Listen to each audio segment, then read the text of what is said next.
Federation of Gujarat Industries and Society of Power Engineers recognizes that the effective growth of power sector is crucial to ensure economic momentum for growth and development of the country.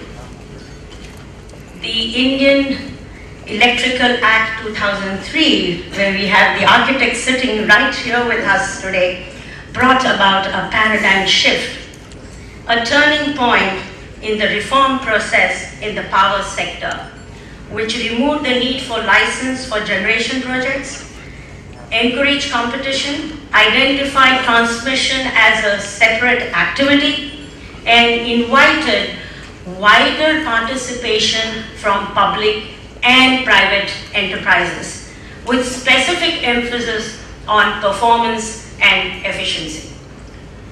This also included reforms like unbundling of state electricity boards, tax benefits, permission for trading in power, and allocation of captive coal blocks to private companies. Well, these developments did give a rise to new opportunities to the private sector and a plethora of new projects which have been put up across the country in generation, transmission, and distribution. Just to get these figures to all of you, the country added about 21,000 megawatt in 10th plan, 53,000 megawatt in 11th plan, and has envisaged an additional capacity of 90,000 megawatt in 12th plan. But what is extremely disappointing for all of us, that many of these plants are running below capacity because they're not getting enough coal and enough gas, and there are issues related to environmental clearances and infrastructure problems.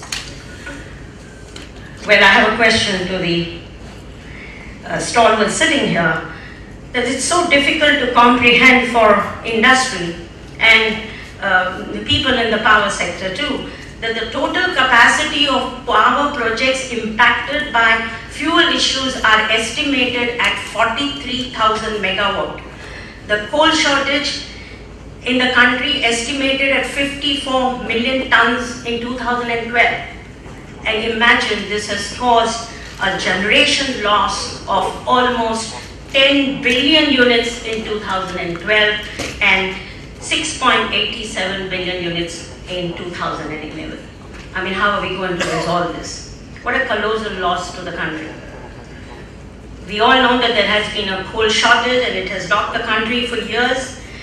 Even the Coal India Limited has, the supply from Coal India Limited has been pretty errant, and the level of scarcity is really unprecedented.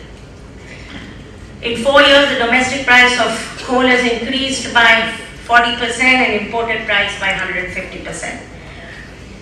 So there is an urgent need to review the entire value chain in power sector, and the new sector in this and the new entrants in this sector are really worried about issues such as land acquisition, environmental clearances, fuel security, that is availability of fuel, project execution capabilities, and infrastructure constraints.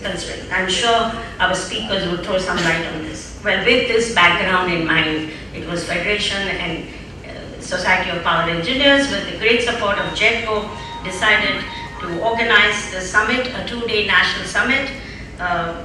The event will focus on renewable and alternative sources of energy like wind, solar, hydro, etc., and also discuss on generation, transmission, and distribution, and regulatory aspects, and also the future challenges of the Indian power sector. We are fortunate to have an array of enlightened speakers from across the country, and I'm sure all of us will have a golden opportunity to share, exchange, and experience insights and knowledge.